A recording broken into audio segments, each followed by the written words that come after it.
Assalamu alaikum. Once again, you are highly invited to join my class. I am going to discuss about some phrases. It's going to be a very important class today.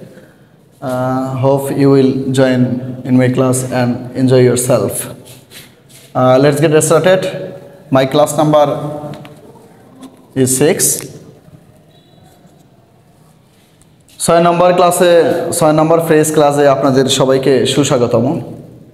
আমি যে কথা বরাবরই বলি, ফ্রেজটা আপনারা শিখবেন। আপনাদের যখন spoken করবেন তখন সেই সময় ফ্রেজের ব্যবহার করবেন, আপনাদের মাধুর্যতা আরও বেশি ফুটে উঠবে। Okay, have a look. A big draw. A big draw. A big draw means বিশাল আকর্ষণ। এ বিগ ড্র মিন্স বিশাল আকর্ষণ। The cricket match proved to be a big draw.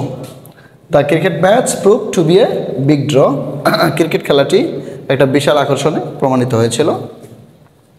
2 number phrase হলো ফ্রেন্ডস লিভস। ফ্রেন্ডস লিভস, বিনা অনুমতিতে ছুটি। অনেকেই আছে যারা বিনা অনুমতিতে ছুটি কাটাতে পছন্দ করেন। No one should enjoy friends lives. বিনা অনুমতিতে কারো ছুটিতে থাকা উচিত নয়। 3 নম্বর হচ্ছে strain every nerve. Strain every nerve, সর্বোচ্চ চেষ্টা করা। Try to strain every nerve to achieve your goal. Try to strain every nerve to achieve your goal. তুমি তোমার লক্ষ্যে পৌঁছাতে সর্বোচ্চ চেষ্টা করবে।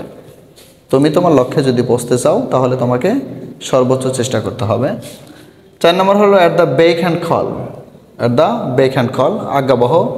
The maid is at the beck and call of my mother. A maid আমার মায়ের আজ্ঞাবহ ছিল।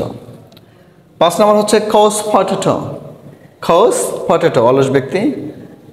আমার student, most of the students are very couch potato.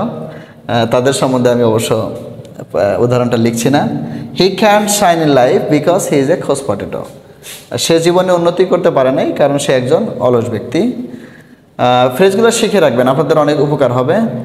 Thanks for watching, stay tuned. এবং আপনাদের যদি সুন্দর সুন্দর পরামর্শ থাকে সেগুলো দিবেন, অবশ্যই সেগুলো সাদরে গৃহীত হবে। সবাইকে অনেক ধন্যবাদ।